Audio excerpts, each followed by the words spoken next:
So ayan guys, andito ako ngayon sa sentrong buhi na kung saan ay meron akong hinahanap na isang tao. Si Kuya, yung nabidyoan ko kaninang umaga, si Kuya na homeless.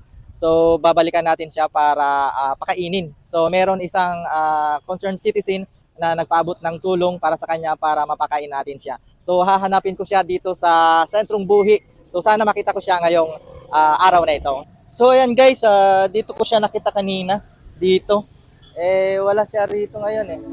Hinanap ko si kuya dito sa kasintruhan ngunit hindi ko siya nakita at determinado pa rin ako na makikita ko pa rin siya. At sa wakas nakita ko nga siya at dito siya naglalakad dito banda sa San Jose, Baybayin. Yan, so ayan guys, so nakikita ta na si Kuya. Ayun si Kuya oh. Ayun si Kuya oh. Punta natin.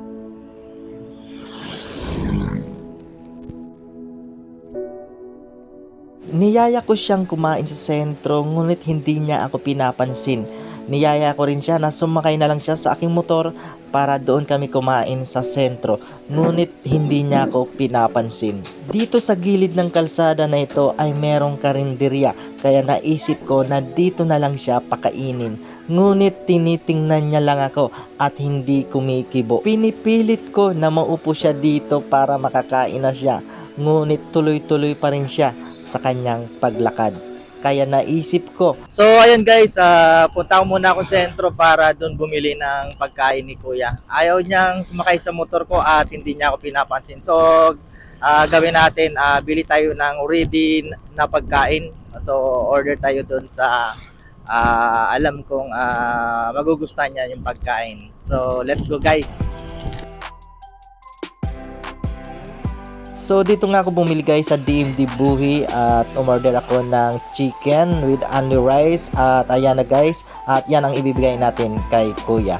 So ayan guys at ibibigay na natin yan kay Kuya. Namangha ako ang layo ng nalakad niya, dito ko na siya natagpuan sa Shell. So ayan guys, finally nahanap pa rin natin si Tatay. So nangangamba ko baka hindi na natin makita. So buti na siya na. So ito ibibigay natin sa kanya. Bumili din ako ng sliced bread at soft drinks para meron siyang merienda mamaya. Niyaya ko siya dito sa ilalim ng punong mangga dahil malimlim dito. Ngunit tinitingnan niya lang ako. Naupo ako at nilabas ko yung binili kong chicken at pinakita ko sa kanya, saka siya lumapit sa akin. Gusto ko sanang makita siyang kumain at makasabay siya, ngunit parang ayaw niya at parang nahihiya siya. Kaya ibinigay ko pa ang isang chicken sa kanya para meron pa rin siyang pagkain mamaya. At hindi pa yan, kinuha ko pa ang soft drinks at sliced bread para meron pa rin siyang pagkain mamaya. Maliit na bagay lang ang naibigay natin kay Kuya.